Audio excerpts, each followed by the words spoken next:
Hey, shalom, shalom, shalom. Israel, let me give a part of glory in the Most High Yahweh. Hashem, Mashalom, like Yahweh Shai's brother Cyrene coming at you another video through the spirit and the power and the glory of the Most High Yahweh. Hashem, Mashalom, like Yahweh Shai. And this video, and this topic of this video is the laws being here from the beginning, right? Hey, so, most people just think that the laws just being here, when Moses came on the scene, that's why they call it what the Mosaic Law. But through the precepts, the laws literally been here from the beginning, from time. Since Adam was first created, the laws been here, right? The laws was even in the third heaven where the Most High, where the Most High dwell, right? The same things that we do down, the same things that we do down here, the Most High does it in the kingdom, right, or in the heavens, right? So we gonna rightly divide the precepts, and get in this thing to show you that the law's always been here. It's not something new. It always been here. And come when Moses came on the scene, right? Before Moses came on the scene, we did things as orally, right? It was an oral thing, and then it became written down on what we know as the tablets of stone, right? So let's get in this thing, right? Let's get 2 Timothy chapter 2, verse 15 first, right? Let's get some precepts, right? 2 Timothy chapter 2 and verse 15, it says, "Study to shew thyself approved unto Yahweh, a workman that needed not to be ashamed, rightly dividing the word of truth." So, you got to be studying this thing. You got to rightly divide the precepts up to show, that you've been studying, so you'll know what's going on. So when somebody come and say, "Oh, this was something new," you can be like, "Oh, actually it wasn't new. This has actually been here since in the beginning," right? So we're going to go through the precepts. You got to, and show yourself approved. We're going to show ourselves approved right now through the precepts to show ourselves, the law's always been here since Adam came on the scene, right? Let's get Isaiah 34 right quick. Isaiah chapter 34 and verse 16, it reads, "Seek ye out of the book of the Lord and read." So it says, seek ye out of the book of the Lord and read, right? And so that's what we're going to do. We're going to seek out of the book of the Lord, and we're going to go through precept upon precept, line upon line, here and there a little, and get the truth of what the precepts actually say, right? Let's get one more precept. Let's get in this thing, because, it's ultimately you got to read in this thing, man. Classic. This is Revelation chapter 1 and verse 3. It says, "Blessed is he that readeth, and they that hear the words of this prophecy, and keep those things which are written therein, for the time is at hand." So ultimately, it's blessed is he that readeth, not blessed is he or she that just wing it. Blessed is he that she that's a damn parrot in this thing. So ultimately, we're gonna go through the precepts and show, the law has been here from the beginning, right?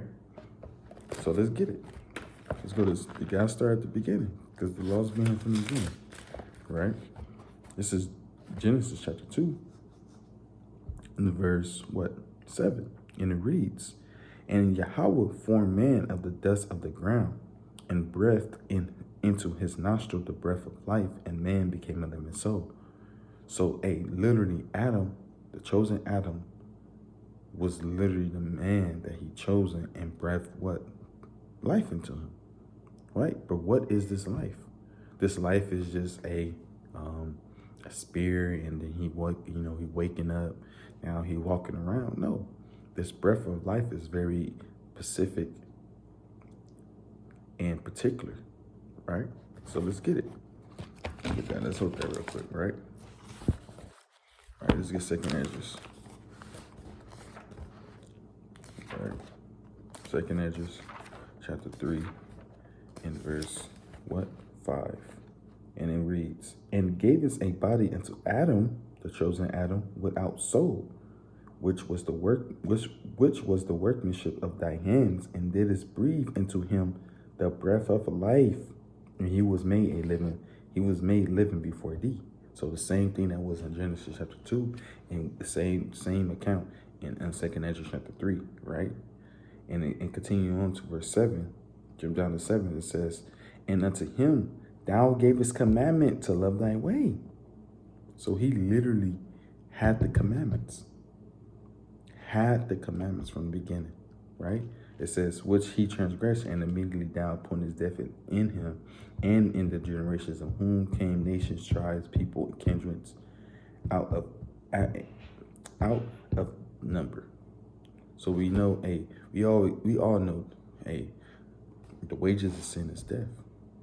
So if you sin, if you have commandments, you have to have sin, right?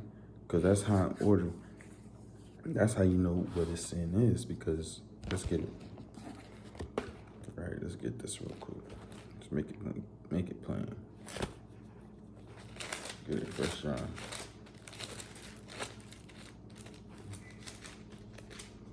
1 John chapter 3 and verse 4. And it reads, whosoever committed sin transgresseth also the law, for sin is the transgression of the law. So he was literally in sin, and he transgressed against what? The commandments, the laws. So literally he transgressed the laws that was into play, right? So let's get this further along and prove it, right?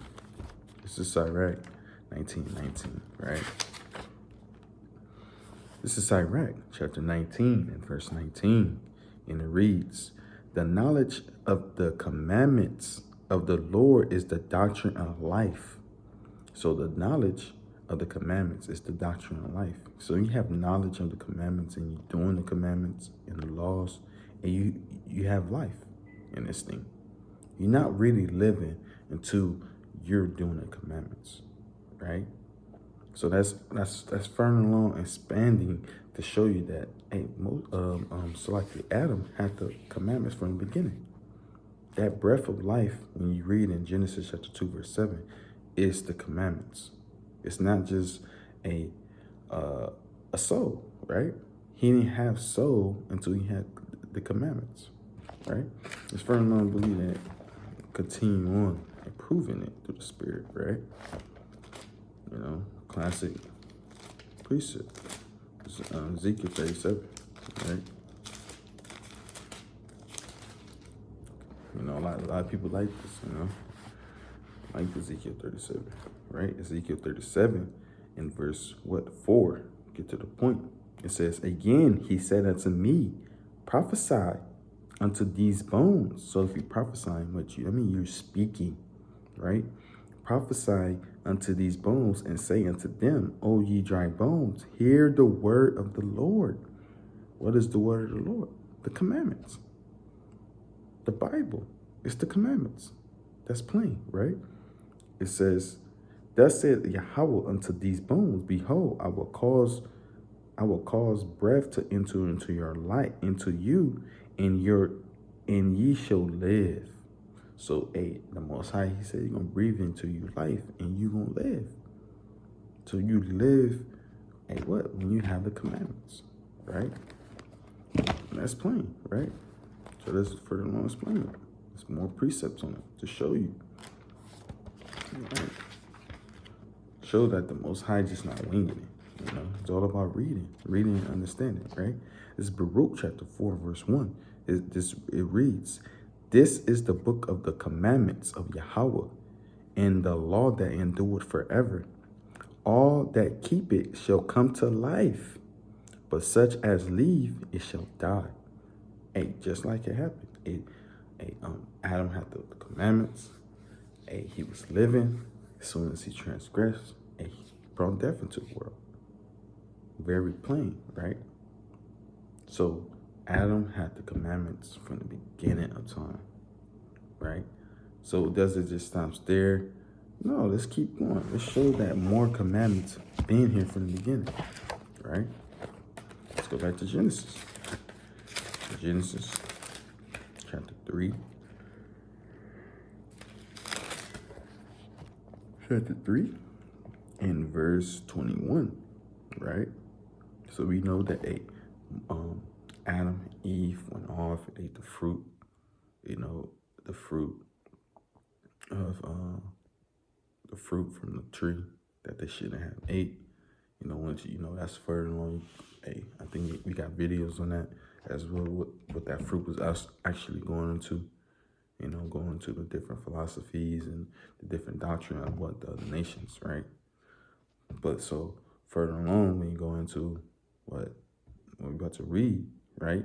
It says, Genesis chapter 3 and 21, it reads what? Unto Adam also and to his wife did Yahweh make coats of skins and clothe them.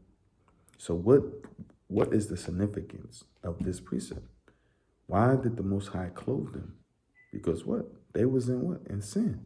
So the Most High had to clothe them, right? And let's get that, right? Because they was what? Naked, right? But, also nakedness is referring to what? In sin, right? This is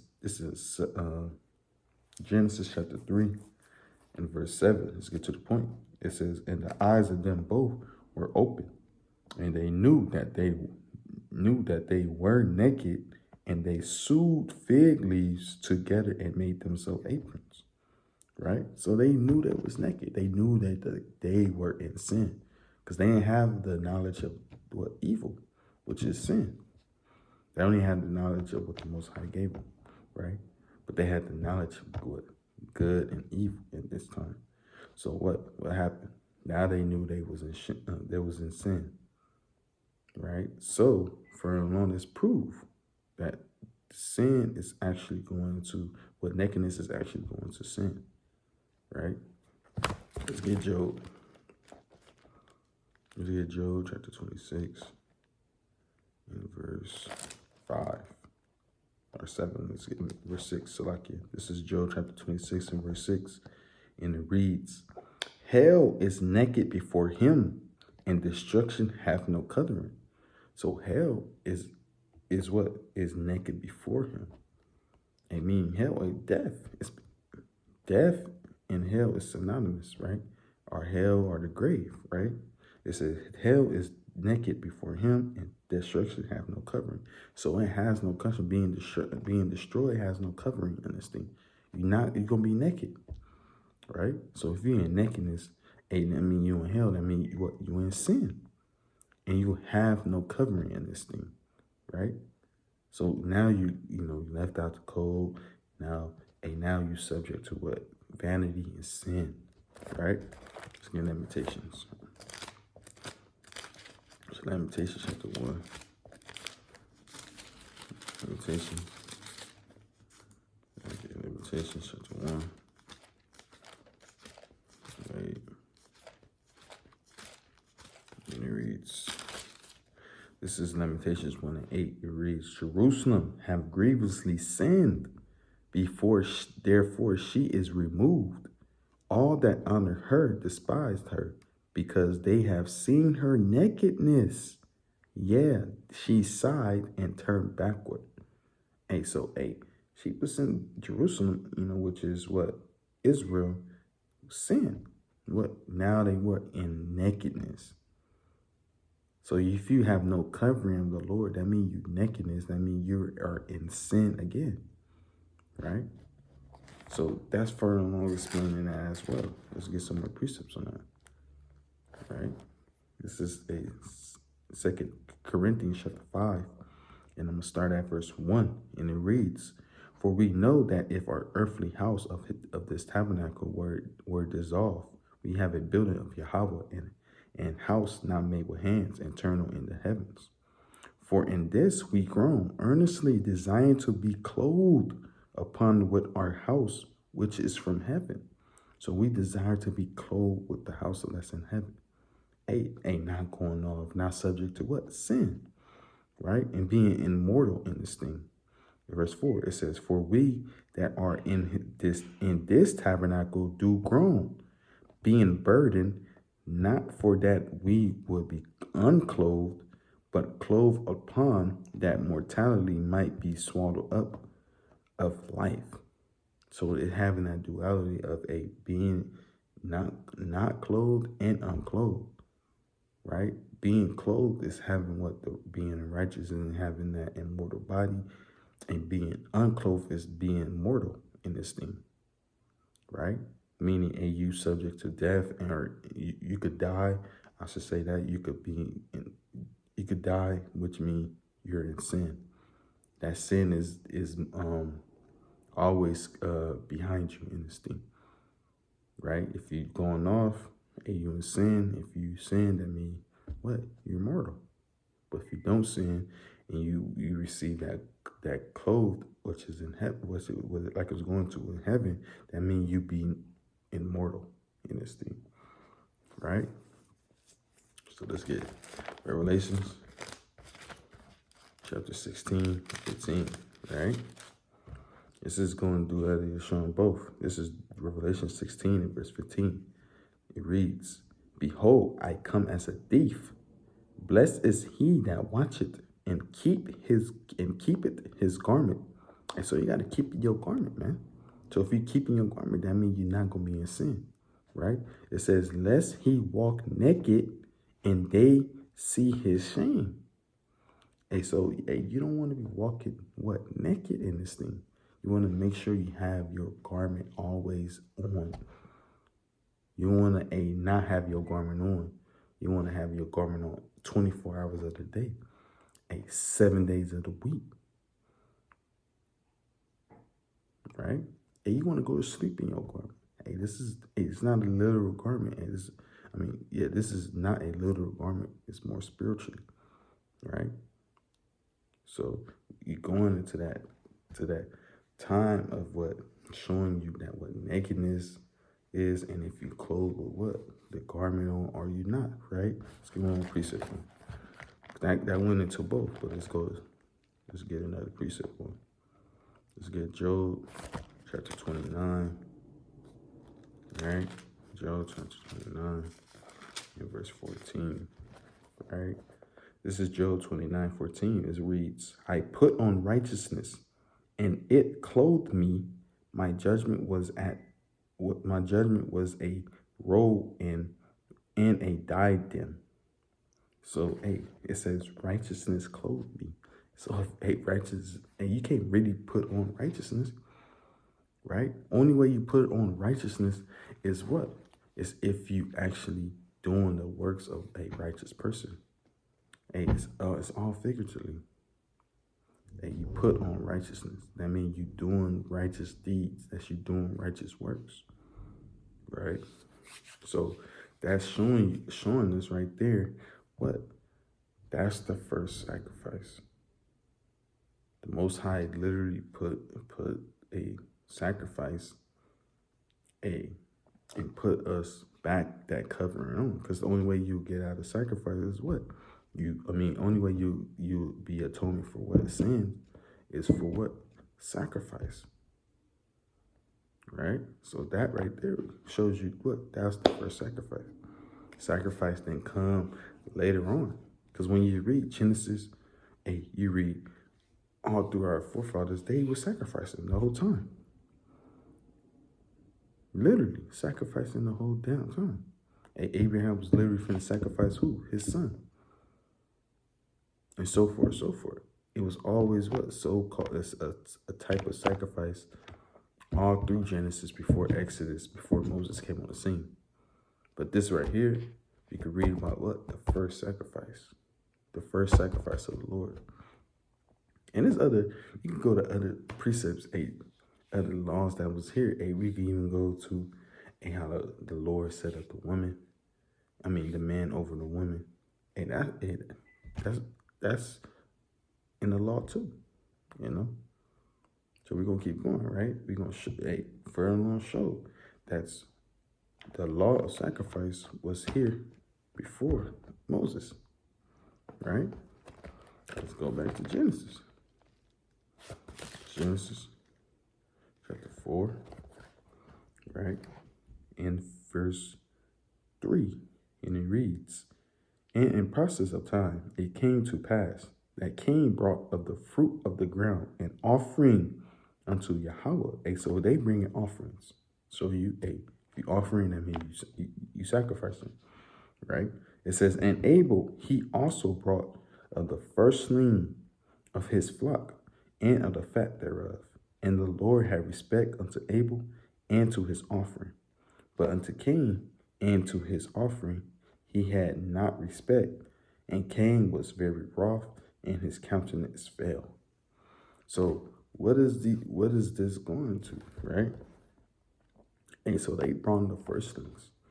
And that's a literally going to what? The law. Right? Let's get it. Going back to the law, just right?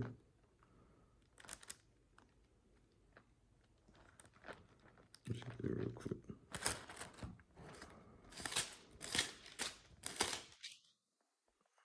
Leviticus chapter 23. All right. In verse start at 9, right? It reads, And the Lord spake unto Moses, saying, Speak unto the children of Israel, and say unto them, When ye be come into the land which I give unto you, and shall reap the harvest thereof, then ye shall bring a sheaf of the first fruits of your harvest unto the priest. Right? Hey, so they bring you the first fruits, right? They firstlings of the flock, right? And hey, if you want to go step further, hey, what did Abel did? He brought the firstlings of his what? His cattle, right? His flock, and the fat thereof, right? So these are literally sacrifices that the Most High, put forth in the time of Genesis that we, were doing in what? In Leviticus, and so forth and so forth, right? So let's get Exodus. Exodus chapter 23, right? It's Exodus chapter 23 and 16. It says, And the feast of harvest, the first fruits of thy labors, which thou hast sown in the ground, in the field, and the feast of the ingathering, which is in the end of the year, when thou hast gathered in thy labors out of thy field. So, this is literally going to what? The first fruits, right? The feast of harvest in this thing, right? So this literally is going to what? The first fruits. We've been given our first fruits, our first, our stock, right? Of our cattle or of our flock, right? So, that's going furthermore into what? That precept, right? So, even, we could go further, and show more,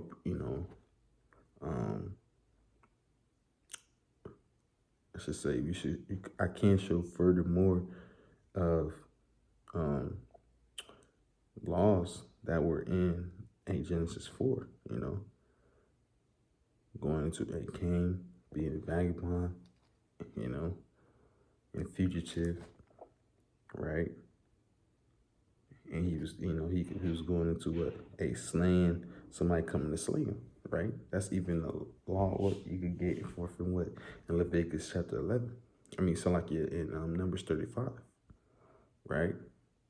Brothers, people avenging what? Your brother, or having get a vengeance, right? Even less,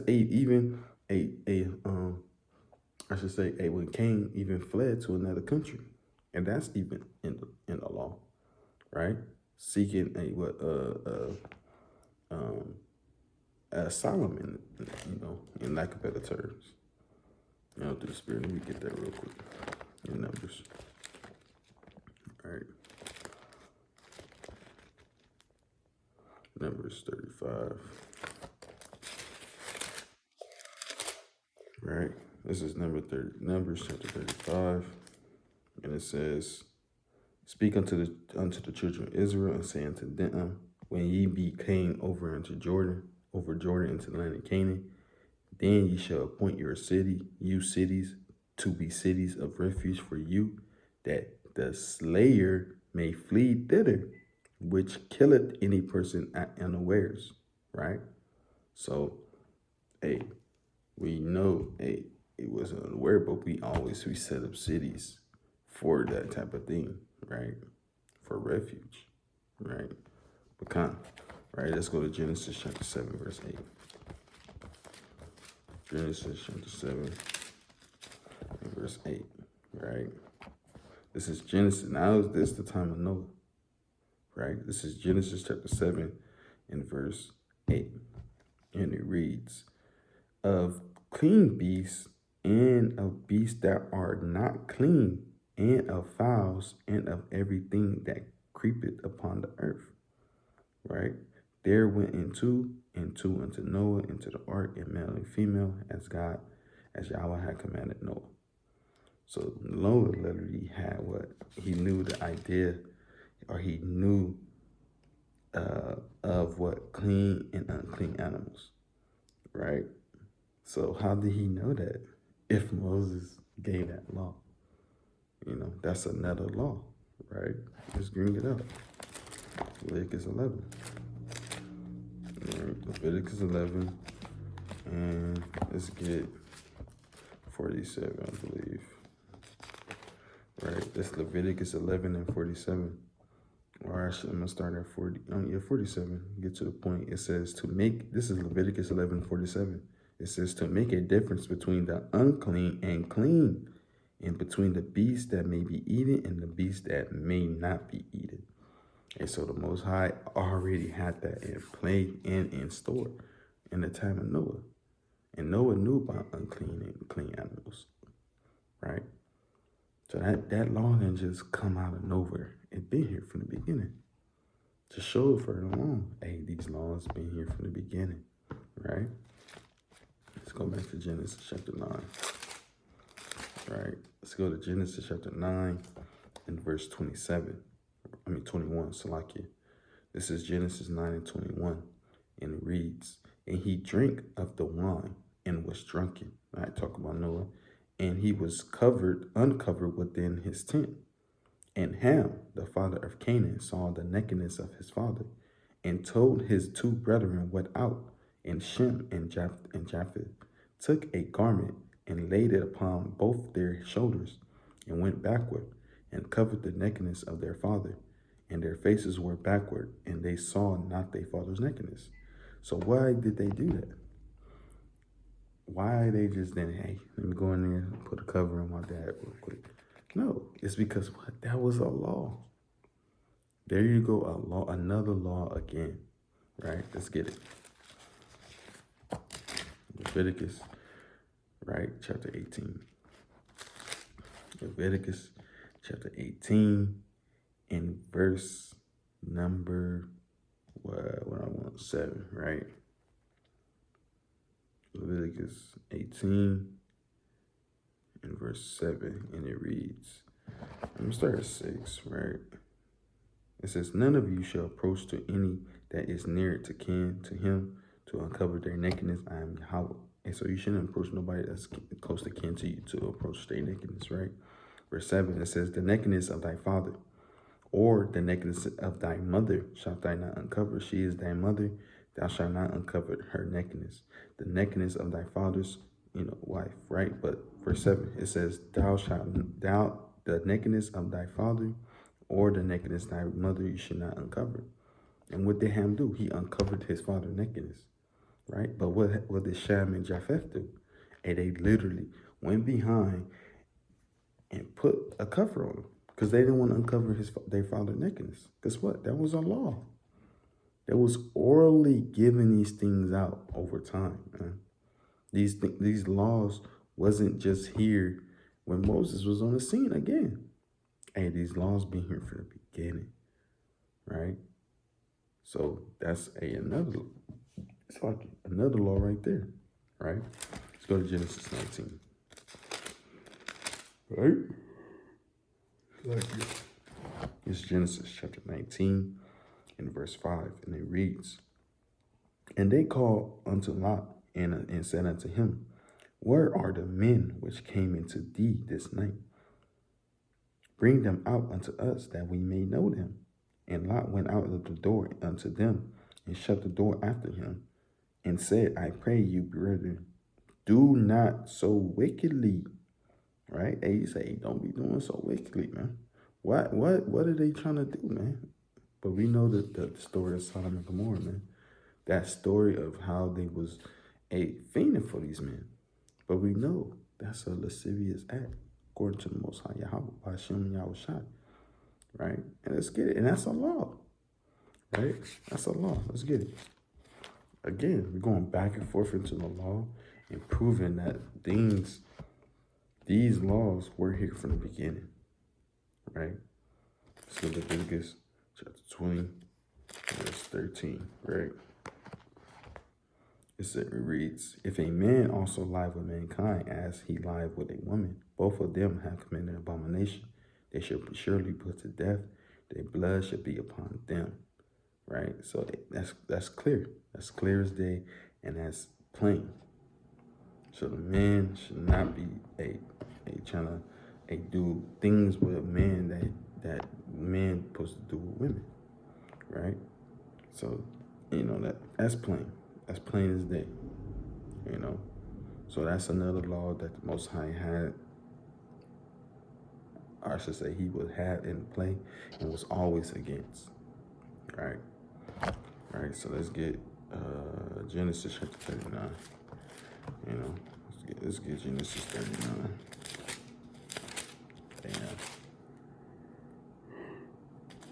Genesis chapter 39 and 7, right?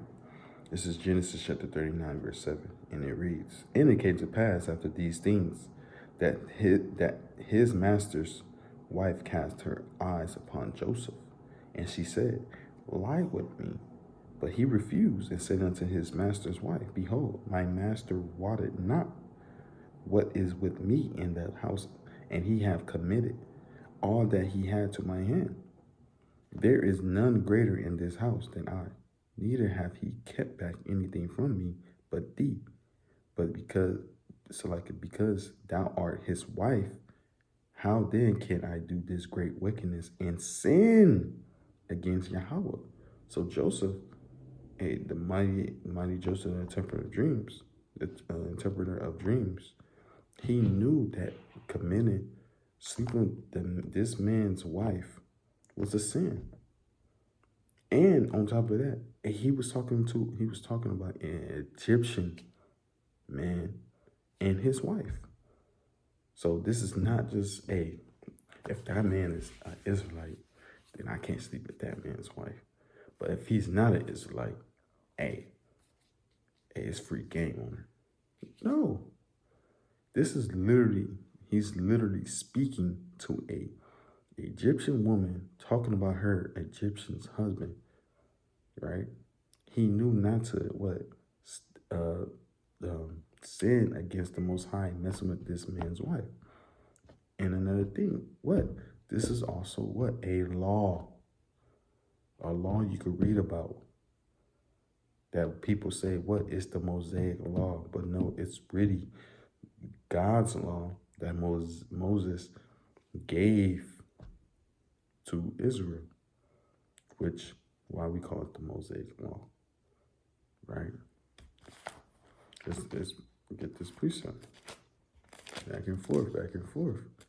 It's Leviticus 20 and 10, right? It's Leviticus chapter 20 and verse 10, and it reads, and the man that committed adultery with another man's wife, even he that committed adultery with his neighbor's wife, the adulterer and the adulteress shall surely put to death. So you will literally get put to death for sleeping with another man's wife, right? And that'll be adultery, to show you that that's a commandment unto the Lord, right? Let's get Deuteronomy 22 and 22. Deuteronomy chapter 22,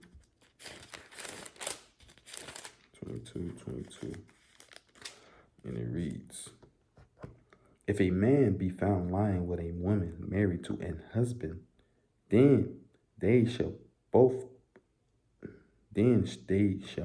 of them die, both the man that lie with the woman and the woman, so shalt thou put away evil from Israel. So that's plain. You shouldn't be sleeping with another man's wife. If this woman is married, leave her alone. Stop talking to her. Stop feeding for her. Because why? You will be in sin. And ultimately what? That's a law of the Most High.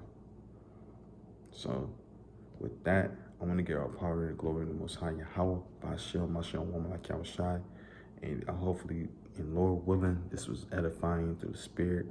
And I'm getting some understanding and learning that the laws been here from the beginning. I want to give all power and glory to the Most High Yahweh, which is the name of God, the Most High God, and through his name, and through the name of Yahushai, who the world ignorance called Jesus Christ. And with that, Shalom. Call me Ashallah.